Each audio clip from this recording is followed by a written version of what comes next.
കിഫ്ബിയുടെ പ്രഖ്യാപനം ധനമന്ത്രി തോമസ് ഐസക് നടത്തുമ്പോൾ അന്ന് പ്രതിപക്ഷ നേതാവായിരുന്ന രമേശ് ചെന്നിത്തല പറഞ്ഞ കാര്യം അറിയാമോ? മലർപ്പൊടിക്കാരന്റെ സ്വപ്നം എന്നാണ് അദ്ദേഹം പറഞ്ഞത്. സഭയിൽ പറഞ്ഞതാണ് കേട്ടോ.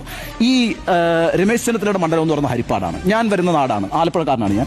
ആലപ്പുഴയിലെ ഹരിപ്പാട് മണ്ഡലത്തിൽ നിന്നാണ് രമേശ് ചെന്നിത്തല വരുന്നത്. ഈ കിഫ്ബിയുടെ പരിപാടിയുമായിട്ട് ബന്ധപ്പെട്ട്, കിഫ്ബിയുടെ പദ്ധതിയുമായി ബന്ധപ്പെട്ട് രമേശ് ചെന്നിത്തലയുടെ മണ്ഡലത്തിൽ ഉണ്ടായിട്ടൊരു കാര്യം എന്താ അറിയോ? വലിയഴിക്കൽ പാലമാണ്.